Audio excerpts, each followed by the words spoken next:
Welcome, everyone. We have a genuinely fascinating mission ahead of us today. We really do. Yeah, and it's one that is going to challenge some deeply held assumptions you might not even realize you have. So today's focus is on an upcoming book releasing on March 20th. Which is currently available for pre-order, by the way. Right, exactly. Pre-order is available now. It's by Amani Darena, and the title alone tells you a lot about the journey we are about to go on today. It's called The Abstinence Advantage, a woman's guide to self-worth, boundaries, and healthy relationships. It's a powerful title. It is. But before we go any further, we really need to address the absolute elephant in the room right out of the gate.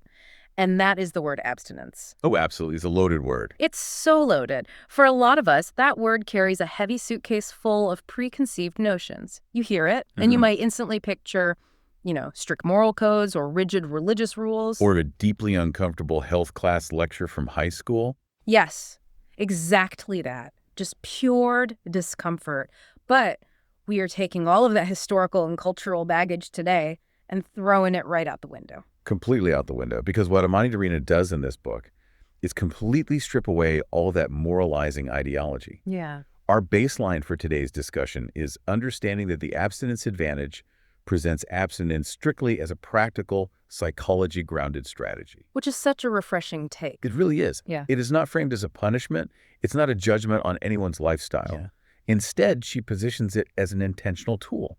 It's designed specifically to help women regain their self-trust and achieve genuine emotional clarity. Right. So it's less about the restriction and more about the reset. Exactly.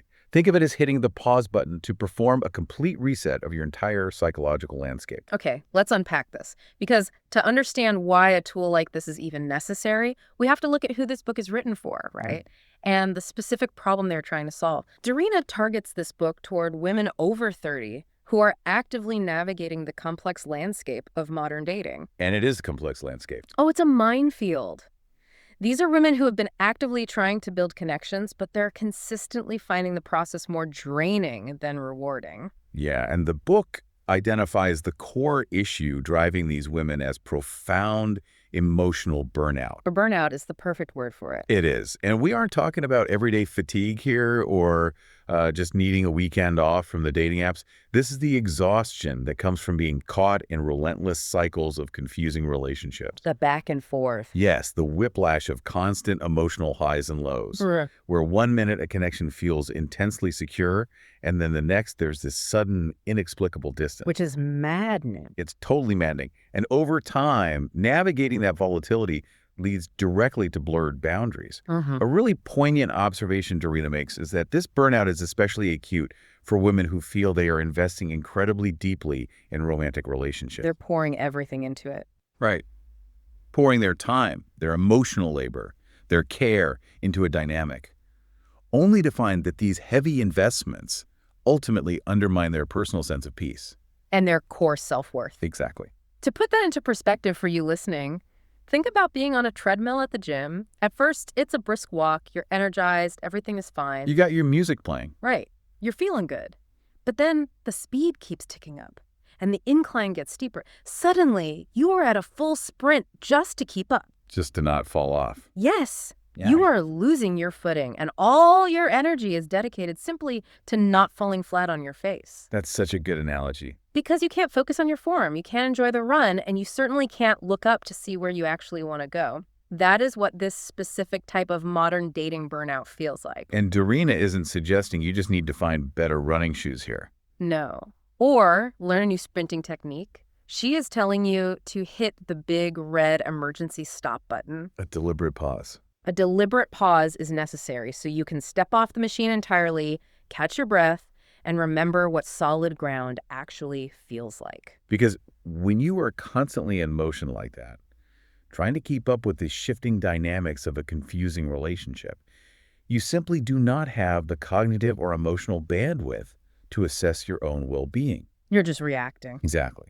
The prefrontal cortex, which is the logical, evaluating part of your brain, is essentially hijacked by the immediate demands of maintaining the connection.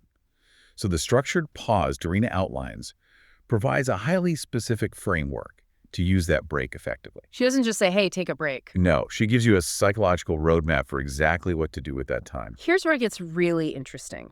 Because the core methodology of the abstinence advantage isn't just about what you aren't doing, it is about what you are actively evaluating while you take that break. That's the key shift. It is. Darena introduces 3 distinct psychological lenses to help you reevaluate your dating experience. And these lenses shift the focus entirely away from analyzing the other person and shine the spotlight directly back on you.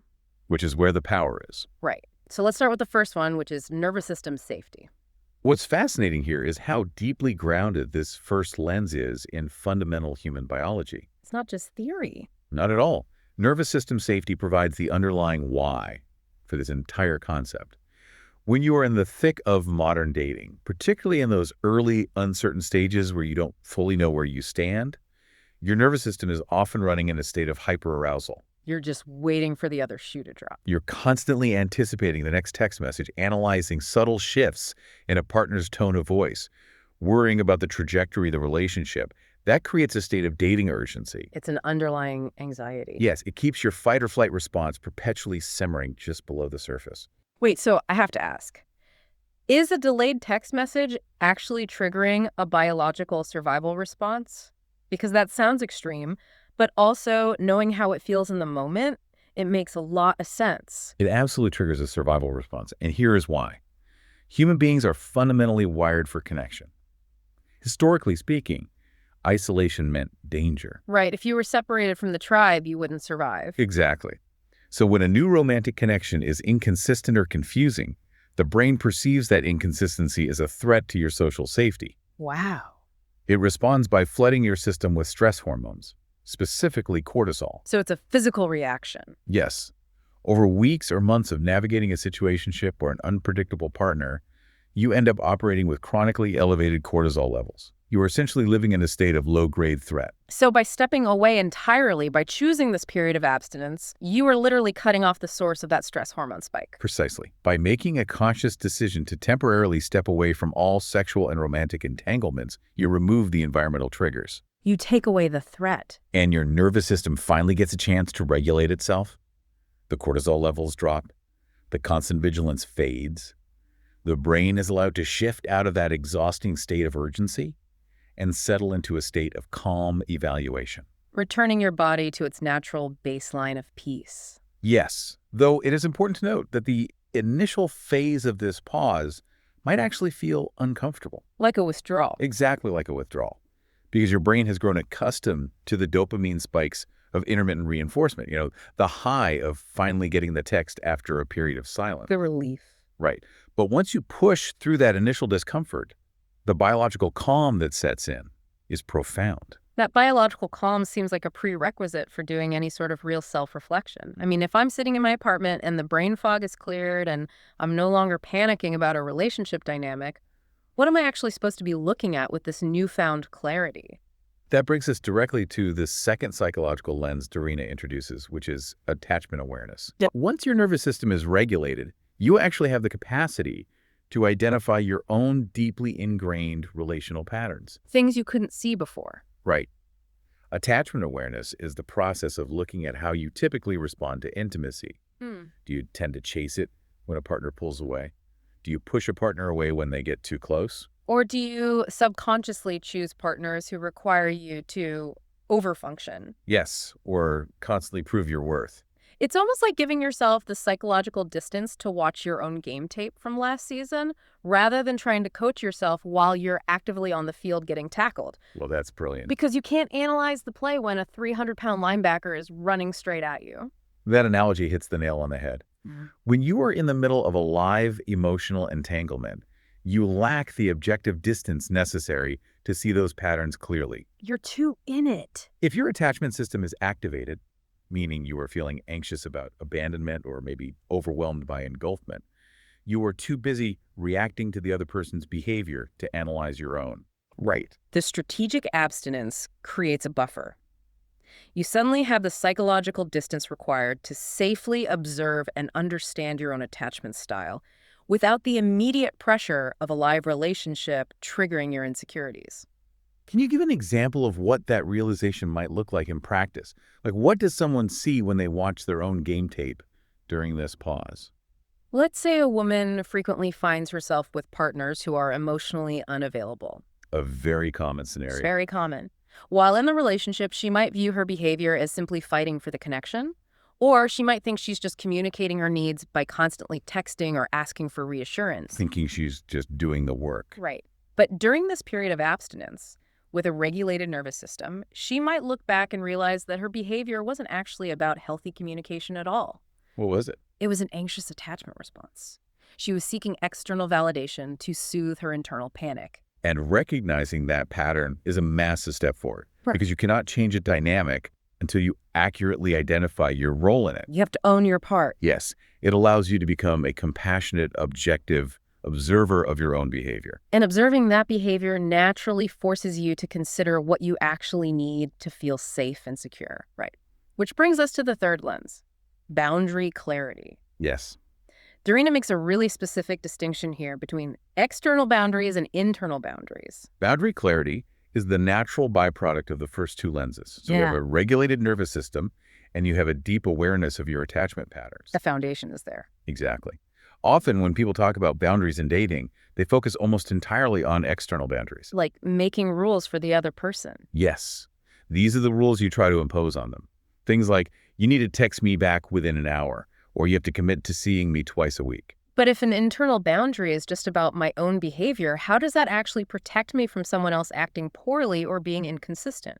Because an internal boundary shifts the locus of control entirely back to you. Okay, tell me more about that.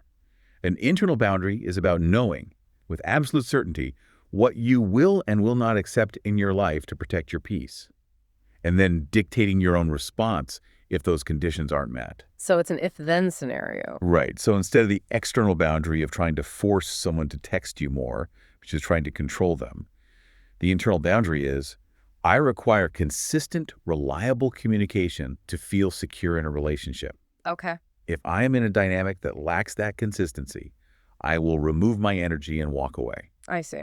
So you aren't trying to manage the other person's behavior at all. You are just managing your proximity to them based on how they behave. Exactly. You are firmly anchoring your own behavior, which is entirely within your control. That is huge. It is. When you aren't distracted by the intoxicating highs or the devastating lows of an active romantic entanglement, you could sit with yourself and clearly define what a healthy relationship standard actually looks like for you. Right. You decide what the cost of admission is to your life. Yes. The temporary step back recommended in this book provides the quiet space necessary to forge those internal boundaries so strongly that they become non-negotiable by the time you choose to date again. It really highlights how empowering this entire approach is. Because there is a massive industry right now built around telling women that modern dating is fundamentally broken. Oh, absolutely. We hear constantly that the apps have ruined romance, that hookup culture is toxic, Yeah. and that the societal landscape is entirely to blame for individual unhappiness. And while there are certainly valid, well-documented critiques of modern dating culture, getting stuck in a mindset of outward blame is ultimately disempowering. Because you can't fix the whole culture. Right. If you believe the culture is the sole reason for your relationship struggles, it leaves you feeling like a helpless victim of circumstance. What Darena does in The Abstinence Advantage is completely bypass that macro-level narrative. She doesn't waste pages complaining about algorithms or bad actors on dating apps. No. The book strictly focuses inward. It redirects all the energy you might have spent analyzing a confusing partner or cursing the dating pool and channels it toward cultivating your own self-respect Building emotional intelligence. and gaining psychological insight. It is about taking radical responsibility for your own emotional ecosystem.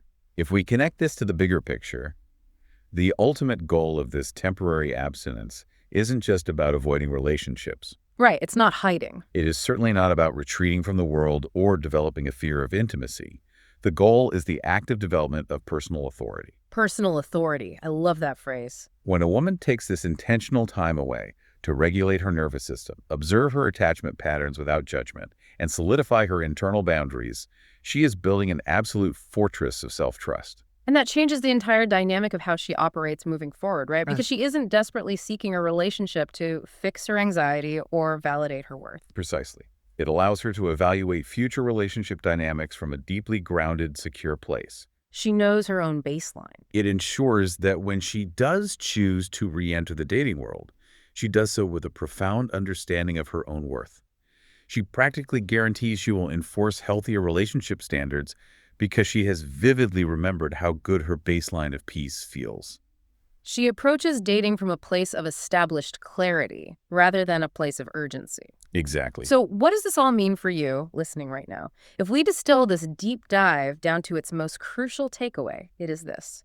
The abstinence advantage frames hitting the pause button on romantic and sexual entanglements as a strategic, highly empowering reset. It's an active choice. It is a conscious, deliberate trade.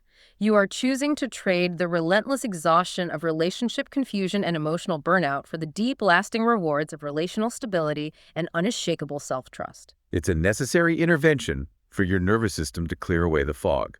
And for anyone who has recognized themselves in the symptoms of burnout we've discussed today, Amani Darena's book drops on March 20th.